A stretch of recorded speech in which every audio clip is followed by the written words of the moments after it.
بسم اللہ الرحمن الرحیم۔ السلام علیکم دوستو۔ یہاں بھی میں اشارہ کروں کہ آج بہت سارے مسلمان فضائل پر محنت کرتے ہیں، دوسری نیکیاں جو ہے لوگوں میں پھیلانے کی کوشش کرتے ہیں، لیکن ہم دیکھتے ہیں کہ ایک طرف وہ اللہ کی عبادت بظاہر کر رہے ہیں، دوسرے مقام پر ان کے اعتقاد میں ایسی چیزیں شامل ہیں جو ان کے اس اعتقاد کو توڑ دیتی ہیں۔ ابھی میں نے ایک مثال پیش کی تھی دیوبند کے فتوے کی۔ وہ کہتے ہیں کہ غیر مقلد حضرات ہم کو کہتے ہیں اہل حدیث، یہ توحید کو بیان کرتے ہیں، توحید کہتے ہیں اللہ کو ایک جاننا، اس کی صفات میں خصوصیات میں وغیرہ وغیرہ ایک جاننا ماننا، اور لیکن یہ حضرات یعنی ہمیں اہل الحدیث یا سلفیوں کو وہ کہہ رہے ہیں کہ یہ لوگ توحید کے معاملے میں غلو کرتے ہیں، حد سے تجاوز کرتے ہیں، اور ایسی چیزوں کو بھی شرک میں شامل کر دیتے ہیں جو شرک نہیں ہے، جیسے اولیاء سے شرائط کے ساتھ قوس میں لگایا ہے، اس میں شرائط کے ساتھ اولیاء سے استغاثہ کرنا، استمداد کرنا، یعنی ان کو وسیلہ بنانا، اور کچھ چیزوں سے تبرک حاصل کرنا، شخصیات وغیرہ سے۔ یہ انہوں نے گویا جو کیا کہتے ہیں حاشیہ یا زمیمہ لگا دیا، اس سے شرک کا دروازہ کھولا، ہم کہہ رہے ہیں۔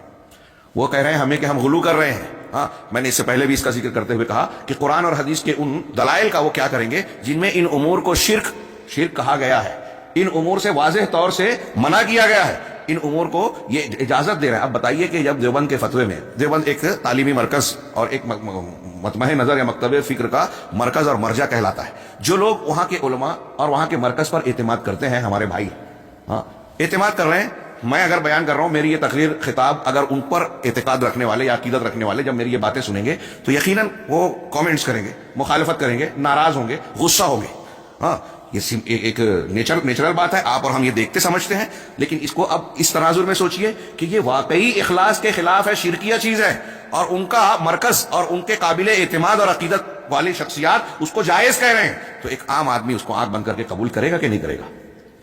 یہ میں عرض کرنا چاہتا ہوں کتنی اہمیت کی حامل بات ہو گئی ہے کہ لا الہ الا اللہ کلمہ توحید اور ایمان کی شرائط کو ہم سمجھیں، جانیں اور لوگوں کو بتائیں۔ ایسے بڑے لوگ عوام کر رہے ہیں تو چلیے وہ جہالت ہے۔ میں نے بتایا کہ جہل دو قسم کا ہوتا ہے، ایک جہل بسیط، ایک جہل مرکب۔ جہل بسیط یہ ہے کہ آدمی کو معلوم ہی نہیں ہے، اور جہل مرکب یہ کہلاتا ہے کہ آدمی کو معلوم نہیں ہے، کچھ دوسری چیزیں پڑھ رکھا ہے، سمجھ رکھا ہے، لیکن وہ سمجھتا ہے کہ مجھے معلوم ہے۔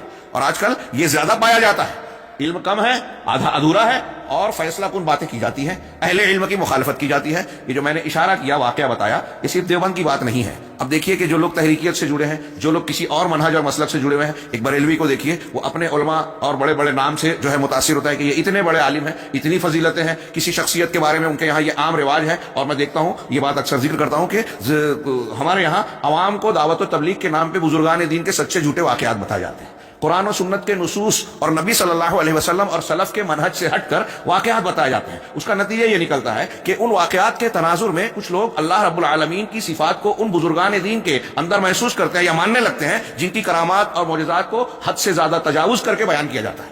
یہ کوئی آسان سی بات نہیں ہے، اس چیز نے بہت گمراہی پھیلائی ہے۔ نتیجہ یہ نکلتا ہے کہ ایک آدمی کے بارے میں یا ایک شخصیت یا ولی کے بارے میں جب ایسی باتیں بیان کی جاتی ہے کہ وہ خرق عادت چیزوں کا مظاہرہ کرتے تھے، اور تاثر یہ دیا جاتا ہے صحیح عقیدے کے برخلاف کہ یہ ان کی اپنی طاقت اور قوت، معجزہ، کرامت، یہ دھیان رہے اہل سنت والجماعت اس کو ہم مانتے ہیں، اور ساتھ ہی ساتھ یہ عقیدہ رکھتے ہیں کہ یہ کسی شخصیت کی اپنی طاقت و قدرت کے دائرے میں نہیں آتی، یہ اللہ تبارک و تعالیٰ کے ایک کی قدرت ہے اور اللہ کی مشیت کے تابع ہے۔ وہ جب چاہتا ہے معجزہ یا کرامت کا اظہار کرتا ہے، یہ انسان کے کسی شخصیت یا کسی نبی یا ولی کے اپنے اختیار میں نہیں ہے۔ اور یہ مضمون قرآن میں بہت واضح انداز میں کئی مقام پر بیان کیا گیا ہے۔ انبیاء سے مطالبہ کیا، کہا کہ میں اس کی طاقت نہیں رکھتا، آیت نشانی معجزہ پیش کرنا اللہ کے اختیار میں۔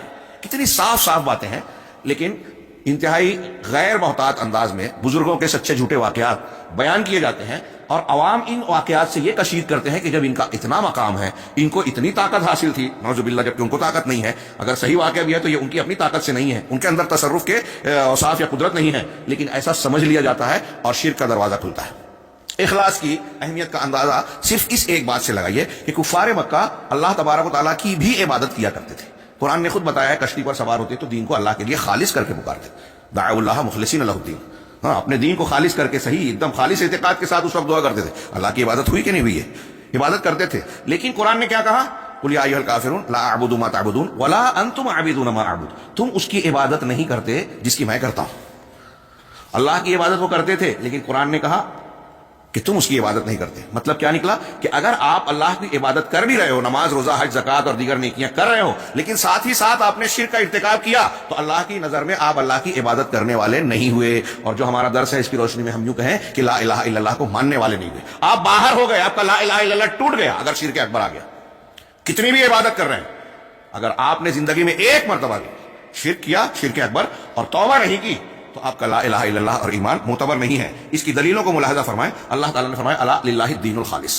سن لو, اللہ کے لیے ہی خالص دین ہے. ساری اللہ تعالیٰ کی خوبیاں, صفات اور اس کی عظمت و کبریائی کا تقاضا بھی یہ ہے کہ وہ خالص دین کو قبول کرے, ملاوٹ والا نہیں. یہ حدیث قدسی ہے صحیح مسلم کی, اللہ تعالیٰ اس میں کہتا ہے انا اغنى الشرکاء یعنی شرک, کہ میں شرکا میں سب سے زیادہ شرک سے بے نیاز ہوں. ہاں, من عمل عملا اشرک فیہ معی غیری ترکتہ وشرکہ, کہ جس نے کوئی ایسا عمل کیا جس میں جو میرے لیے بھی کرتا ہے اور اس میں کسی اور کو بھی شریک ٹھہراتا ہے, تو میں اس کو بھی چھوڑ دیتا ہوں اور اس کو شرک کو بھی ترک کر دیتا ہوں. قبول نہیں ہوتا. تو دوستو یہ ویڈیو آپ کو کیسا لگا؟ اگر اچھا لگا تو اس ویڈیو کو لائک کیجئے اور اس چینل کو سبسکرائب کیجئے.